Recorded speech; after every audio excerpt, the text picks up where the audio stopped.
प्रभादेवीच्या प्रभावती देवीचा फार जुना इतिहास आहे। दरवर्षी जानेवारी महिन्याच्या शाकंभरी पौर्णिमेला प्रभादेवी मातेची यात्रा असते। ही यात्रा म्हणजे प्रभादेवी परिसरातील नागरिकांसाठी मोठा उत्सव असून देवीची यात्रा आजही मुंबईत सांस्कृतिक परंपरा जोपासत आहे। प्रभावती देवीची स्थापना कशी झाली, केव्हा झाली, प्रभावती देवीला प्रभादेवी हे नाव कसं ठेवलं गेलं, देवीचा इतिहास काय आहे, खोकला देवीचे काय महत्त्व आहे, खोकला देवीला पीठ आणि मीठ का देतात, हेच आजच्या व्हिडिओमध्ये आपण पाहणार आहोत। व्हिडिओ स्किप न करता अगदी शेवटपर्यंत पहा। हाय हॅलो नमस्कार, मी आरती माझ्या द स्मार्ट गृहिणी या चॅनलवर अगदी मनापासून स्वागत करत आहे। प्रभादेवी म्हटले की सर्वप्रथम आठवते ते सिद्धिविनायक मंदिर, परंतु या विभागाची खरी ओळख आहे मात्र ती म्हणजे प्रभादेवीचे मंदिरच। म्हणूनच गिरगावातील अनेक विभागांची ओळख ही देवदेवतांच्या नावाने होते। त्याचपैकी एक म्हणजे प्रभादेवी। प्रभावती देवी असे या देवीचे मूळ नाव असून काळाच्या ओघात अपभ्रंश होत तिला प्रभादेवी असे नाव प्राप्त झाले। सिद्धिविनायकाच्या झगमगाटामुळे धूसर होत चाललेल्या प्रभादेवी मंदिराला दरवर्षी उजाळा मिळतो, तो मात्र पौष पौर्णिमेला म्हणजेच साधारणपणे जानेवारीच्या दुसऱ्या-तिसऱ्या आठवड्यात। गेल्या 50 वर्षातले जत्रेचे स्वरूप आणि देवीच्या प्रती असलेला भक्तिभाव किंचितही कमी झालेला नाही। प्रभादेवीची जत्रा लहानपणापासून मोठ्यांपर्यंत सगळ्यांनाच आनंद देणारी असते। या जत्रेच्या निमित्ताने अनेक माहेरवासिनी देवीची ओटी भरण्याच्या निमित्ताने वा नवस करण्याच्या निमित्ताने खास आपल्या सासरी येत असतात। भक्तिभावाने नतमस्तक होणाऱ्या भाविकांचे परमभाग्य म्हणजे आप्पासाहेब मराठे मार्गावरील या मंदिराला यावर्षी 300 वर्ष पूर्ण होत आहे। पण याहूनही जुना आहे तो प्रभादेवीच्या मूर्तीचा इतिहास। प्रभादेवी ही मूळची शाकंभरी देवी।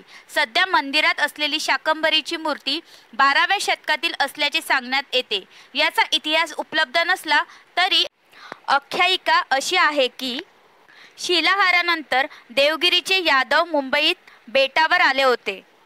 असे सांगतात की यादव वंशाचा कुलदीपक राजा बिंब उर्फ भीमदेव यांनी आपली राजधानी माहीम येथे स्थापना केली होती व त्याने आपल्या समवेत काही लोक आणून तिथे वसाहत उभारली, नारळाची झाडे लावली आणि घरे व मंदिरे बांधली। यांच्या आश्रितापैकी प्रभू पळशीकर ब्राह्मण आणि पांचकळशी त्यांच्याबरोबर इथे आले व माहीममध्ये त्यांनी वस्ती केली। आपली कुलदेवता प्रभादेवी हिचे भीमदेवाने त्यावेळी बांधलेले देऊळ नंतरच्या मुसलमानांच्या स्वारीत नष्ट केले गेले। 15व्या शतकाच्या अखेरीस पोर्तुगीज भारतात आले। इसवी सन 1534 मध्ये त्यांनी गुजरातचा सुलतान बहादूर शहाला युद्धात नमवून वसई प्रांत, बेटे व सभोवतालचा समुद्र यांचा ताबा मिळवून पोर्तुगालचा राजा आणि त्याचे वारस यांचे या भागावर अधिपत्य प्रस्थापित केले। अशा रीतीने मुंबई बेटे ख्रिस्ती धर्मियांच्या मालकीची झाली। पोर्तुगीज मिशनऱ्यांनी मूळ स्थानिकांचे धर्मांतर करून ख्रिस्ती होणाऱ्या लोकांना त्याने सर्व तऱ्हेच्या सवलती व देणग्या दिल्या। ज्यांनी धर्मांतर करण्यास विरोध केला त्यांची मानहानी करून छळ सुरू केला। त्यांना गुलामासारखी वागणूक देत सक्तीने मोलमजुरी करण्यास सांगण्यात येत असे। ख्रिस्ती धर्माधिकाऱ्यांनी स्थानिक मंदिरे व मूर्ती यांचा सूडबुद्धीने विध्वंसही केला। यावेळी बचावासाठी ही मूर्ती बांद्रे येथील एका विहिरीत लपवण्यात आली। पाटारे प्रभू समाजाच्या श्याम नाईक यांना देवीचे स्वप्नात येऊन दृष्टांत दिला की मला या विहिरीतून काढून माझी मंदिरात प्रतिष्ठापना कर। त्याचप्रमाणे नायक यांनी इसवी सन 1714 मध्ये देवीची स्थापना करून 1715 मध्ये मंदिराचे बांधकाम पूर्ण केले। पाठारे प्रभूंची देवी म्हणून तिचे नामकरण प्रभावती असे करण्यात आले। या मंदिराचे मूळ मालक कृष्णनाथ जयानंद कीर्तिकर यांनी पुढे 1955 साली मंदिरासाठी खाजगी विश्वस्त नेमले।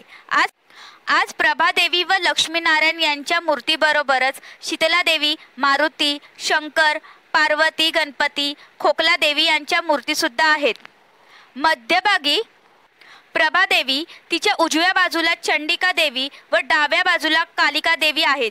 पूर्वीपासून इथे असलेल्या नंदी आज शासनाच्या पुरातत्व खात्याकडे आहे। मंदिर परिसरात दगडी शिल्प असलेली पुरातन दीपमाळ आहे आणि विशेष म्हणजे या देवीची आख्यायिका सिद्ध करणारी मोडी लिपीतील दगडी शिलालेखही मंदिरातील भिंतीवर त्याची साक्ष देत आहे. प्रभादेवीच्या मूर्तीचा इतिहास पाहूया. प्रभादेवीच्या मंदिरात असलेली शाकंभरीची मूर्ती 12व्या शतकातील असल्याचे सांगण्यात येते. प्रभादेवी ही मूळची शाकंभरी देवी असल्याचे सांगण्यात येते.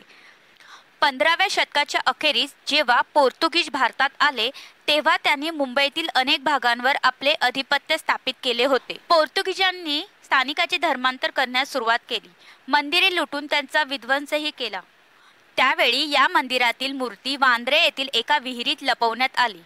पाठारे प्रभू समाजाच्या श्याम नायक यांना देवीने स्वप्नात दृष्टांत दिला. मला विहिरीतून काढ, माझी मंदिरात प्रतिष्ठापना कर. त्याचप्रमाणे नायक यांनी इसवी सन 1714 मध्ये देवीची स्थापना करून 1715 मध्ये मंदिराचे बांधकाम पूर्ण केले. पाठारे प्रभूंची देवी म्हणून तिचे नामकरण प्रभावती असे करण्यात आले. प्रभावती देवीच्या मूर्तीबरोबरच शीतळा देवी, मारुती, शंकर, पार्वती, गणपती, खोकला देवी यांच्या मूर्तीसुद्धा मंदिरात आहे. यात मंदिरात बसलेली खोकला देवी.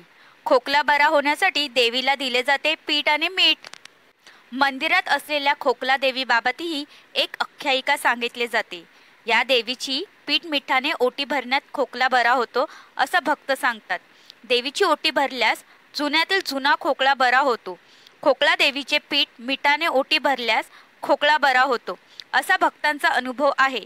या देवीची कोणतीही पूजा अर्चा केली जात नाही. तसेच या देवीला नवस सुद्धा केले जात नाही. देवीची ओटी भरल्याने जुन्यातील जुना खोकला बरा होतो अशी भाविकांची श्रद्धा आहे. कितीही जुन्यातला जुना खोकला असो, खूप औषधोपचार करूनही खोकला बरा होत नसेल तर देवीची पीठ आणि मिठाने ओटी भरल्यास खोकला बरा होतो असं भक्तजन सांगतात.